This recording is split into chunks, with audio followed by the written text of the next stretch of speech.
ನಮಸ್ಕಾರ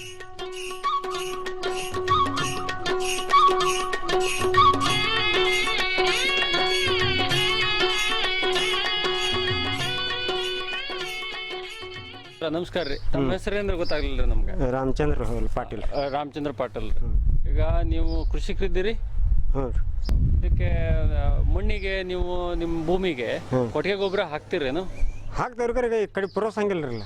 ಕೊಟ್ಟಿಗೆ ಗೊಬ್ಬರ ಆದ್ರೆ ಹಾಕಂಗಿಲ್ಲ ನೀವು? ಸಿಗಂಗಿಲ್ಲ ಇಲ್ಲಿ ಸಿಗಂಗಿಲ್ಲ. ನಿಮ್ಮನೆ ಕೊಟ್ಟಿಗೆ ಗೊಬ್ಬರ ಐತಾನ? ನಮ್ಮಲ್ಲಿ ಐತ್ರಿ. ಎಷ್ಟು ಹೊಂಟದ್ರಿ? ಆ ಡಬ್ಬಿ ಹೊಂಟೈತಿ ಬೇಕಾದ್ರೆ ಒಂದು ಡಬ್ಬಿ ಹೊಂಟೈತ್ರಿ ಟ್ರ್ಯಾಕ್ಟರ್ ಡಬ್ಬಿಲಿ. ಯಾತಕ್ಕೆ ನಿಮ್ಮ ಕೊಟ್ಟಿಗೆ ಗೊಬ್ಬರ ಯಾಕಿಲ್ಲ? ದನಗಳಿಗೆ ಮೇವು ಬೇಕ್ರಲ್ಲ. ದನ ಬ್ಯಾಸ್ಗಿದಿಂದಾಗ ಈಗ ನಮ್ಗೆ ನೀರು ಸಿಗೋದಿಲ್ರಿ ಒಂದೊಂದು ಟೈಮ್ದಾಗ. ನಿಮ್ಗೆ ಸಿಗುದಿಲ್ಲ, ಹಾಗಾಗಿ ದನಗಳಿಗೆ ಮೇವು ಇಲ್ಲ ರೀ. ಮೇವಿಲ್ಲ. ಈಗ ನಮ್ಮನ್ನು ನೋಡ್ರಲ್ಲ, ಈಗ 10 ದನ ಇದ್ದು ರೀ, 3 ದನ ಕಾಕೊಂಡು ಕೂತಾರ. ಅಂದ್ರೆ ಈಗ ಆತರ ಈಗ 4 ವರ್ಷದಾಗ ಅನ್ಕ ಮೇವು ಇಲ್ರಿ. ಮೇವು ಇಲ್ದಾರ್ಕ ಈಗ ನಾವು ದನಗಳಿಗೆ ಮೇವು. ನೀವು ನಿಮ್ಮ ಭೂಮಿಯಾಗೆ ಮೇವಿನ ಬೆಳೆ ಮಾಡ್ಕೊಳಂಗಿಲ್ಲ? ಇಲ್ಲ, ಮೇವು ಮಾಡ್ಕೊಳಕ್ ಬರೀ ಕಬ್ಬರ್ರಿ. ಈಗ ಬೇರೆ ಬೇರೆ ರೈತರು ತಮ್ಮ ಬೆಳೆ ಜೊತೆಗೇನೆ ಮೇವಿನ ಬೆಳೆನೂ ಮಾಡ್ಕೊಳ್ತಕ್ಕಂತ ಕೆಲವೊಂದಿಷ್ಟು ಚಿಂತನೆಯನ್ನ ಪದ್ಧತಿಯನ್ನ ಮಾಡ್ಕೊಂಡಾರೆ. ಅಂತಾವ್ ಮಾಡ್ಕೊಂಡ್ರೆ ಉಪಯೋಗ ಆಗ್ತತೋ ಇಲ್ಲೋ ನಿಮ್ಗೆ? ಆಗ್ತೈತಿರ್ಲ. ಅಂತವೇನೋ ನೋಡಲ್ ನೆನೆ ಎಲ್ಲದಾವ ಅಂತ ಹೇಳಿ.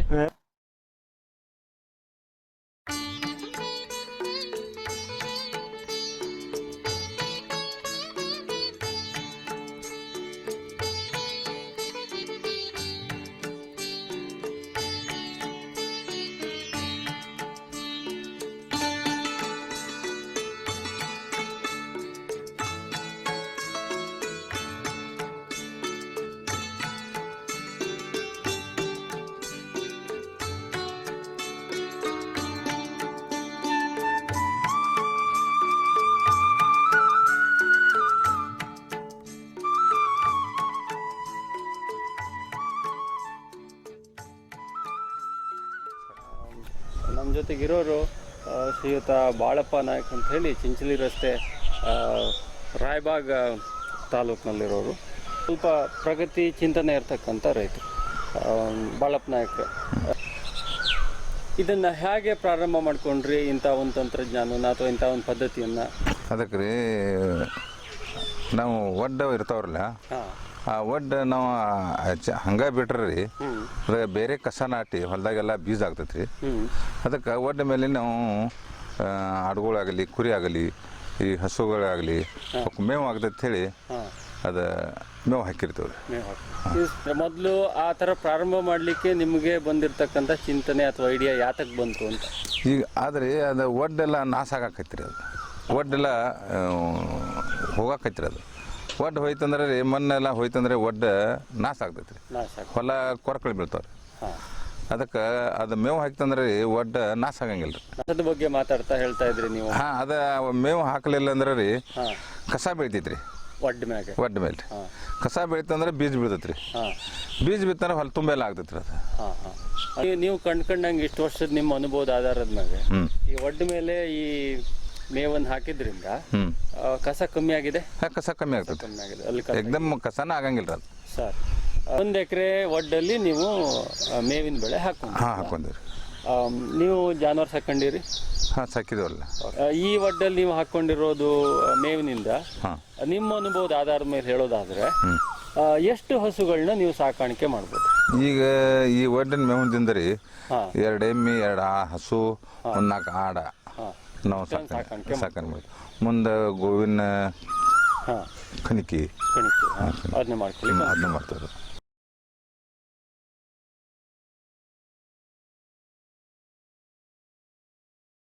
ಈಗ ರೀ ಅದು ಒಂದು ಕೊಯ್ತಂದ್ರೆ ರೀ ಒಂದು 20 ದಿವಸ ಅಥವಾ 1 ತಿಂಗಳು, 1 ತಿಂಗಳ ಮೇಲೆ ಮತ್ತೆ ಬರ್ತೈತಿ ರೀ.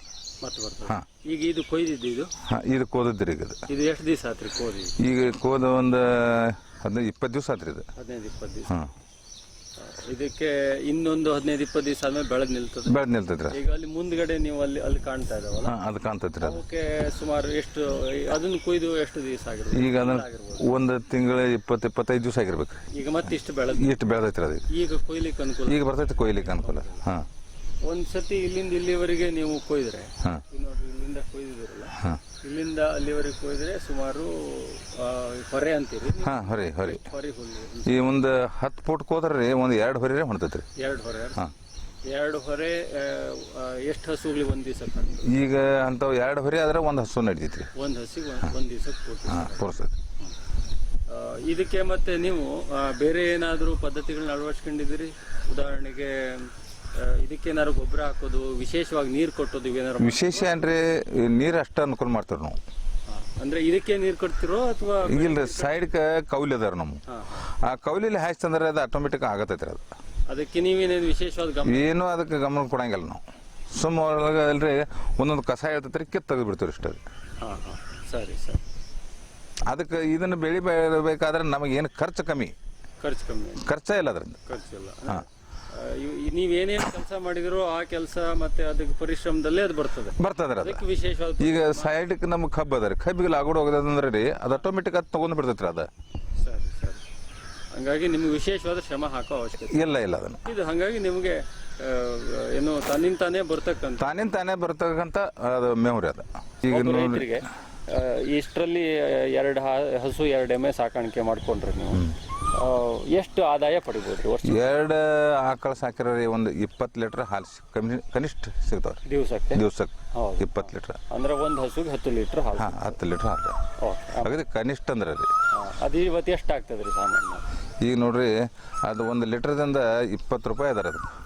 ಅಂದ್ರೆ 400 ರೂಪಾಯಿ. 400 ರೂಪಾಯಿ ದಿವಸಕ್ಕೆ 400 ರೂಪಾಯಿ ಆಗ್ತದೆ. ಅವು ವರ್ಷಕ್ಕೆ ಒಂದು 7-8 ತಿಂಗಳ ಹಾಲು ಹಿಂಡ್ತಾವ. ಅದಕ್ಕೆ ಅದು ಒಂದು 10-12 ತಿಂಗಳು ಹಿಂಡ್ತಾವ್ರು. 8 ತಿಂಗಳ ಅಂತ 8 ತಿಂಗಳ ಕನಿಷ್ಠ ಹಿಂಡತಾವ್ರು. ಕನಿಷ್ಠ ಹಿಂಡ್ತಾವ ಅಂದ್ರೆ ಎಷ್ಟು ಸಾವಿರ ಆಗ್ತವೆ? 32,000 ರೂಪಾಯಿ ದುಡ್ಡು ಆಗ್ತವೆ. ಇಷ್ಟು 1 ಎಕರೆ ಜಮೀನಲ್ಲಿ ತೆಗಿಯೋದಾದ್ರೆ ಒಂದು ಕಸ ತೆಗಿಲಿಕ್ಕೆ ಎಷ್ಟು? ಒಂದು ಕಸ ತೆಗಿಬೇಕು ಕನಿಷ್ಠ ಅಂದ್ರೆ ಒಂದು 1,000 ರೂಪಾಯಿ ಹೋಗ್ತೈತ್ರಿ. 1,000 ರೂಪಾಯಿ. ಸುಮಾರು ಒಂದು ಬೆಳೆನಲ್ಲಿ ಎಷ್ಟು ಬಾರಿ ಕಸ ತೆಗಿಬೇಕು? ಅದಕ್ಕೆ 2-3 ಬಾರಿ ಕಸ ತೆಗಿಬೇಕ್ರಿ. 2-3 ಬಾರಿ. 3 ಬಾರಿ ಕಸ ತೆಗಿಬೇಕು. ಅಂದ್ರೆ ಅವಾಗ ಮೆಕ್ಕೆಜೋಳ ಬರ್ತೈತ್ರಿ. ಇನ್ನೊಂದು 2-3 ಸಾವಿರ ರೂಪಾಯಿ ಖರ್ಚು ಜಾಸ್ತಿ ಆಗ್ತದೆ. ಈ ಒಡ್ಡ ಮೇಲೆ ಇದನ್ನ ಹಾಕೊಂಡಿದ್ರೆ ಆ ಖರ್ಚು ಉಳಿತೈತ್ರಿ. ಇದು ಅದು ಕಸದ್ದು ಬಿ ಖರ್ಚು ಉಳಿತೈತ್ರಿ. ಮುಂದೆ ಒಂದು 5-6 ಆಡ, 2 ಎಮ್ಮೆ, 2 ಹಸು ಬದುಕ್ತಾವ್ರಿ. ನಮ್ಗೆ ಅನುಕೂಲ. ಅತಿ ಸಣ್ಣ ರೈತರು ಸಾಮಾನ್ಯವಾಗಿ ಇಂಥ ಸವಾಲುಗಳನ್ನ ಎದುರಿಸ್ತಾರೆ. ನೀವು ಅವ್ರಿಗೆ ಏನು ಸಂದೇಶ ಕೊಡ್ಲಿಕ್ಕೆ ಇಷ್ಟಪಡ್ತೀರಿ? ಇಂಥ ಪದ್ಧತಿಗಳನ್ನ ಹೆಂಗೆ ಅಳವಡಿಕೆ ಮಾಡ್ಕೋಬಹುದು? ನೀರಾವರಿ ಯಾರಿಗೆ ಐತ್ರಿ ಅವ್ರಿಗೆ ಮಾಡಕ್ ಸಾಧ್ಯ ಇದಾರೆ. ನೀರಾವರಿ ಇಲ್ದಿದ್ರೆ ಮಾಡ್ಲಿಕ್ಕೆ ಆಗುದಿಲ್ಲ. ನೀರು ಇಲ್ಲದಿದ್ರೆ ಅದು ಹಸು ಮೇವು ಬರೋದಿಲ್ರಿ. ಮೇವು ಬರುವುದಿಲ್ಲ. ಅಂದ್ರೆ ಮಳೆಗಾಲದಲ್ಲಿ ಬರ್ತದೆ. ಮಳೆಗಾಲದಾಗ ಅಷ್ಟ ಬರ್ತೈತಿ. ಮಳೆಗಾಲದಲ್ಲಿ ಹಾಕೊಳ್ಳಿಕ್ಕೆ ಸಾಧ್ಯ ಆಗ್ತದೆ.